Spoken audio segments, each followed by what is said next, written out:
د صدمردي په کولک سیمه کې د ماشومو مزدورانو یو سهار.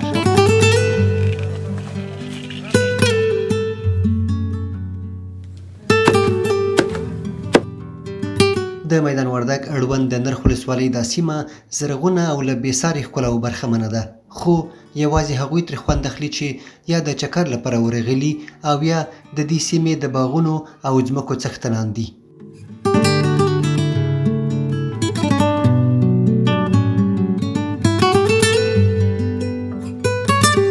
خو هغوی چې دلته ځمکه پوله او پټی نه لري، پلرونه یې د خانانو باغونه اړوي او کوچني ماشومان یې د ښوونځي او زده کړو پر ځای په څو بوجۍ غنمو او وړو د خلکو په کورونو کې مزدوري کوي.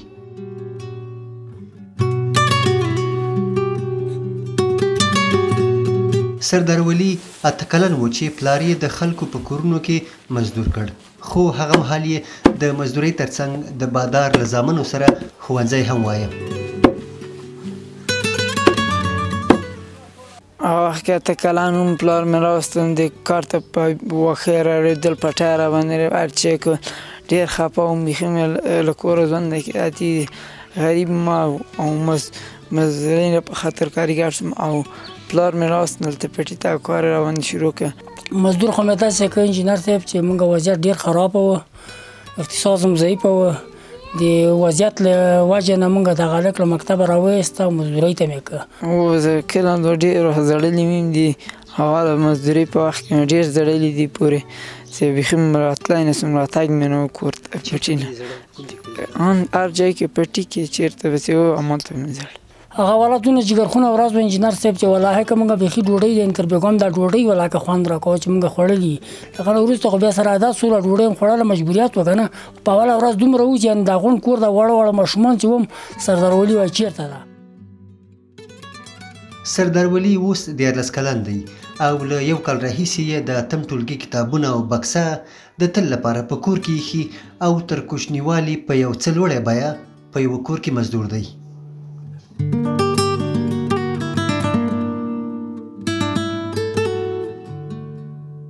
وړکینې وخت کې مې بیخي کار نه و، رمبی مې هم نه سوه وهی، بیخي مې وهی نه سوه.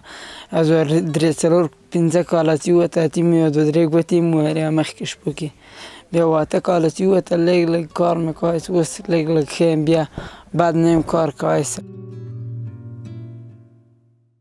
د مزدور د نیولو لپاره کم عمره ماشومانو ته ځکه زړه ښه کېږي چې د بادار د کور دننه مېرمنې ترې ستر او مخ نیولو ته نه اړ کېږي او نارینه او ښځینه پرې زړور امر کولی شي.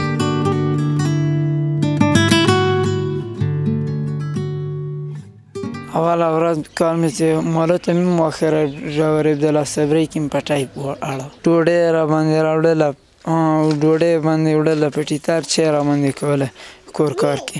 وړکی خدای د چې یو خو په دا کور کې کار کا، بل غټ ته نه د چا وس رسېږي او نه یې کولی شي. خو دا چې له مور او پلاره پر جلا شوي ماشوم مزدور څه تېرېږي په کلي کې یوه عادي موضوع ده او یوازې مزدور ماشوم یې زغمي.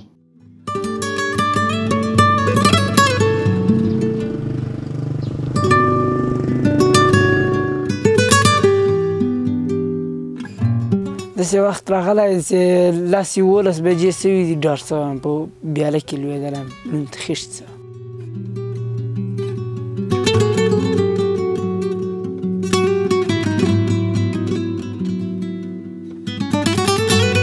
ماشوم مزدوران خپل کور ته د بادار په اجازه ځي او د خپل کلي په غم او ښادۍ کې د ګډون لپاره باید د بادار ټنډې ته وګوري. ورځ داسې راغلی و چې 10-11 بجې ناوخته سوه راباندې راغلم، بیا بادار مې راته په قار سوه څنګه ناوخته، ما ناوخته کار ناوخته سوه راغلو. موږ هغه ورځ راوغوښتې، ما واده و، ما ورته خبر ورکړم هلته راځه چې ځو واده ته. وایي زه درځم، بیا چې زه له دې ځایه تللی یم زه ورته ویلي چې زه واده تا پورې څه مربوط لري، ته وړکی هلک یې، پلار دې ورغلی، ته واده ته مه ځه. بیا واده ته نه ورپېښ.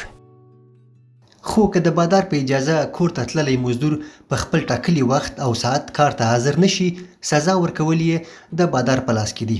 وهل ټکول عادي خبره ده، خو له کاره د شړلو ګواښ هم پکې شته. تازه مزدوران شوي ماشومان چې له کوره جلا شي د بادار د کورنۍ امرونه غوښتنې او رټنې یې په زړه تڼاکې شي او خپلې اوښکې د پولې پټي او نورو درنو کارونو پر مهال له نورو ګوښه تویوي. هغه ورځ داسې ورځ وه چې راباندې تېره شوله چې ولاکې سر تر بېګا کېناسته یم، په جای یم کېناستی نه شوم، ګرد ګرځېد.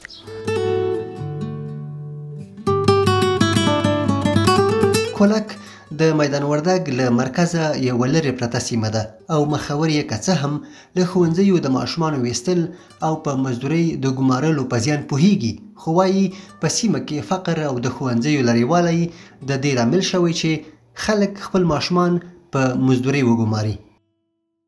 فقر هم زیات ده. دې منطقې ته هېڅ دولت نه پخواني حکومت نه تېرو حکومتو هېڅ توجه نه ده کړې، نو ځکه مکتبونه هم ډېر لرې دي، د هلکان هم د هغو مکتبو ته رسېدګي نه شي کړی، حتی چې له مکتبو نه بیخي زړه تورې شي مزدورۍ ته مخه کړه. د مزدور د نیولو پر مهال د بادار او د مزدور د کور ترمنځ یو ځانګړی شفاهي قرارداد کیږي چې دواړه لوري پکې د یو کال لپاره خپل شرایط وړاندې کوي. مزدورانو قرارداد همداسې ده چې له 10 بجې وړو نه، دلته دغه مزدوري ټوله په وړو ده، له 10 بجې وړو نه نیولې تر 15 تر 20 حتی تر 150 پورې د واړه هلکان خلک نیسي.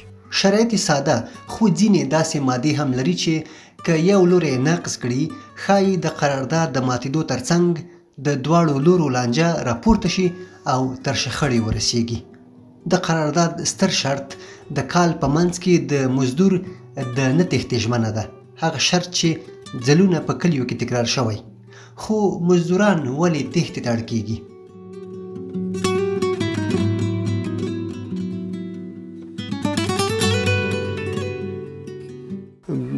دا شرایط پرېږدو چې ته زه مزدور نیسم، ورته وایم چې ته به له ما سره د کال په نیمایي کې به نه ځې او تر مزدوري چې سر ته ونه رسوې ته له ما نه نشې تللی، که ما وشړلې بیا به ته د مزدورۍ حق ته له ما نه طلب کوې چې د ما زوی دې له کاره ایستلی، د ما مزدوري راکړه. د بادار په کور کې د مزدور د اوسېدو خونه جلا وي. له ځینو ماشومانو سره د بادار د کورنۍ کوم غړی د شپې مهال وي او پام پرې کوي، خو ټول دا چانس نه لري.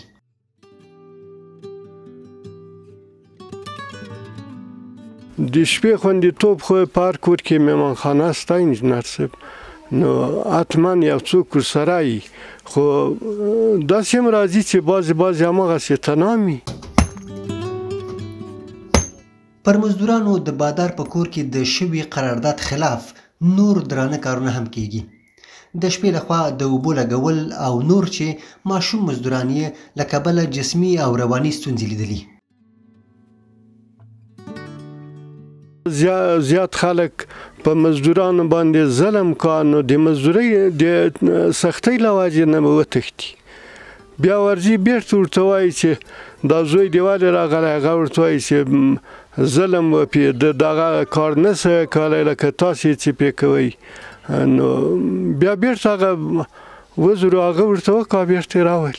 ما ته ویلې وای دا به دا مال راباسي او کارګرو ته به ډوډۍ موړۍ وړي، چې پوه سه چې وضعیت خرابه ده، اوس مځکه دهقاني د شپې اوبه ټول کارونه زحمتونه په سردارولي باندې دي، سردارولي اوس ډېر کار کوي. هر وخت ځم، کله ځم، کله بیا نه ځم، کله بیا بادار ته هم اجازه ده، هغه راته وایي ځه، چې اجازه یې نه بیا نه ځم. ولا راته کوي و ولې نه کوي راته، خو هغه وایي ولا داسې مې اوبه ولګولې نن شپه بیا خوب ته هم پرې نږدي، ساعت کې چې شپې اوبه ولګي سهار ته بیا روانې مال پیایي یا بل کار کوي یا بل کار کوي، هغه خوب ته هم نه پرېږدي راشي. د شپې خو اوبه خو لګوي پې، و دغه تاسو چې سهار ورسره غږېدلي دغه هلک هم سالانه دلته مزدور ده، یعنې ګرده شپه اوبه ورسره لګوي.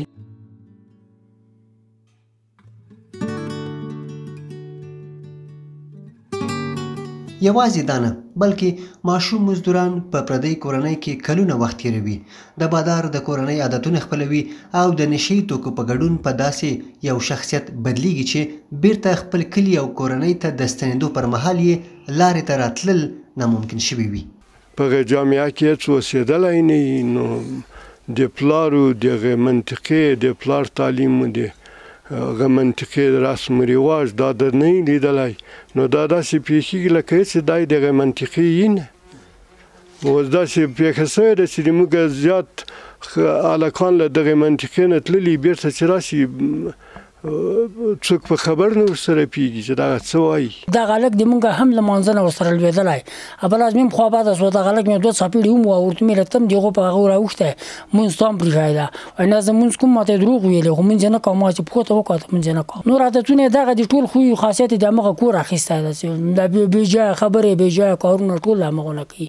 پوچه خوله ورسره پیدا شوې ده چې هغو همغه عادت ته چې تمام ورځ کنځا او سپک ورک وایي، دا یې هم ورسره زده کړي. پلار یې د سردار ولی له بادار سره دا شرط نه دی منلی چې ګواکې سردار ولی د سلامت کال کار ورسره وکړي، ځکه وایي که وس پیدا کړي بیرته یې ښوونځي ته لیږي.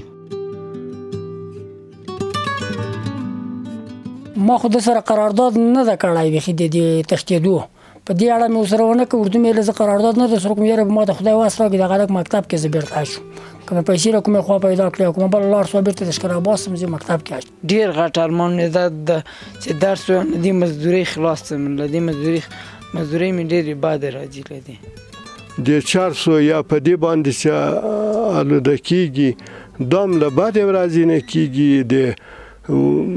تا ته بهتره معلومه ده چې د سرمایه‌داره سړي د دارنده سړي زوی نه په 400 راځي او نه پوډرې کېږي.